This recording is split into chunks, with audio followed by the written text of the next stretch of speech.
Hello, ladies. Adine. No need for introduction. But anyway, I'm doing it this way kasi alam naman ninyo, matataba ang daliri ko, so I'd rather not text. But anyway, I'm going to inform you about ano ang nangyari nung turnover when I was there sa Manila. Meeting with the core group or core officers ng batch natin. Tinurn over nila yung, I should say, trabaho or responsibilities of going for the Golden Jubilee 2026.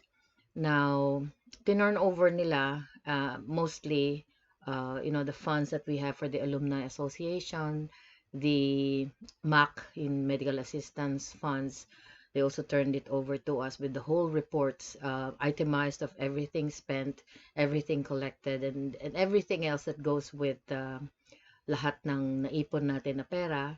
They also informed us of sino ang mga recipients, sino nag-donate, and then also sa contribution ng batch natin for the St. Paul University.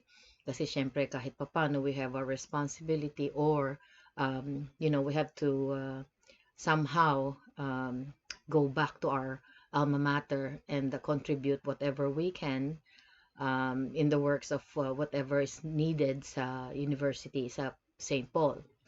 In the meantime, I would like to inform you also that there's going to be a lot of changes wherein we're going to answer some of the difficulties we had during the interim of yung core officers.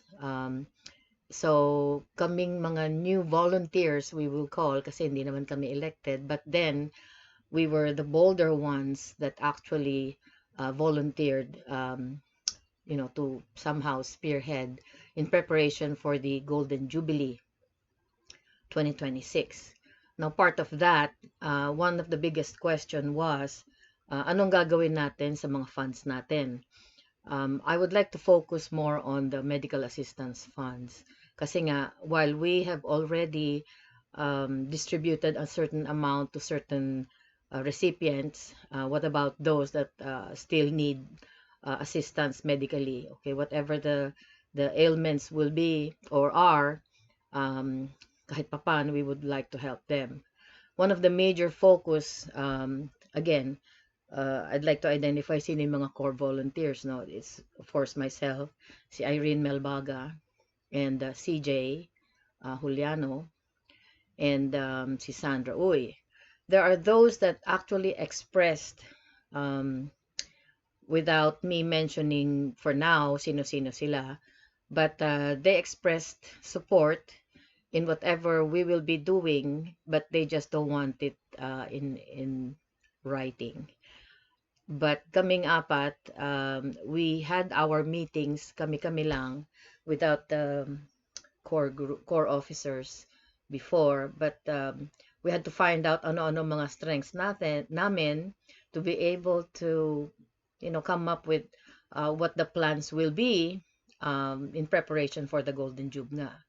Now, one of the major things that I'd like to inform you is about the reason why we will have to make some changes. Kasi nga, yung sa mga contributions before, some were feeling obligated as far as giving or providing for their donation, But the question is, why do we have to focus on ourselves when we can actually generate some income or some money, donations or whatever, from certain organizations, especially dito sa America, marami mga organizations we can ask for money for as long as there's a project.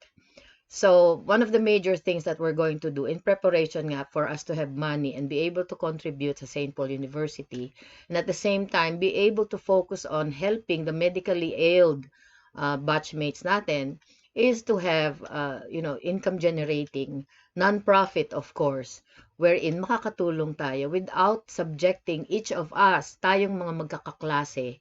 We don't have to shell out from our own pockets. But we need a certain organization. Now, the reason I'm doing this video is because ang dami ko nga sasabihin. But then I'll do it segmentally, by segments. Meron bang word na segmentally? But anyway, I'll do it in segments, tell you more about what our plans are. One of which is we need a nonprofit organization to be established sa Pilipinas.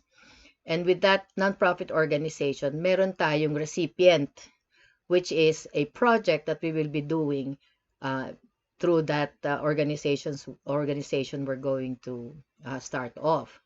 Now, dito naman kami sa States, we will be, doing some grants writing, requesting for monies for certain projects, one of which will be, of course, medically assisting whoever, sino man ang may mga nangangailangan, But this will be a long-term activity. Now, si Sandra Uy has already gone to Security and Exchange Commission to ask for a form na kay Cecil Juliano ngayon, who has emailed to me that form. And we're going to register a nonprofit organization to be able to have an activity na pwedeng yun ang magiging beneficiary ng projects natin. Okay? That pag sumula tayo sa mga organizations dito who are willing actually to help mga third world countries or whatever project na tingin nila is worthy enough to receive their help. So, ganun ang mangyayari. How can we start off with this? Now, I had a project before, ilang beses na namin nagawa ito. It's called Cures Commodities and Cash Campaign.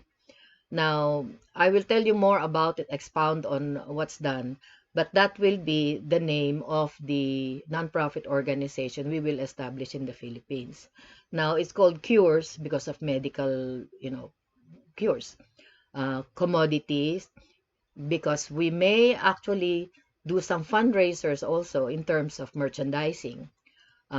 Cash, of course, sino mag-donate ng pera. I mean, this is going to be from the organizations dito sa America or wherever, saan tayo makakahingi ng pera. Campaign, we're gonna big campaign. Yeah, CC&CC, Cures Commodities and Cash Campaign.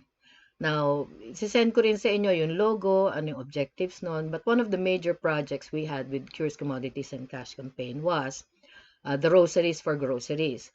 There's a barangay before in Quezon City na gumagawa sila ng rosaries.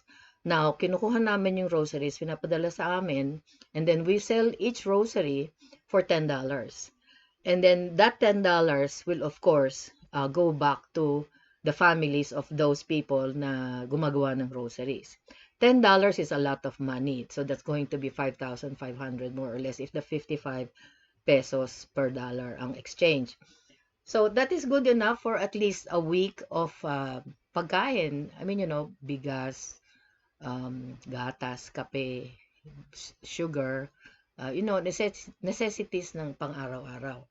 In the meantime, yung rosaries for groceries is exactly for that kind of exchange. So, gumagawa sila ng rosary, binibenta dito, and then $10, bumabalik doon. And then we have this katuwang or, partner organization who will be doing that. Kasi, I don't know sino sa inyo sa Pilipinas ang gagawa nito. I mean, thank you kung magbo-volunteer kayo. But then, we will just coordinate with an organization that's already there doing these projects.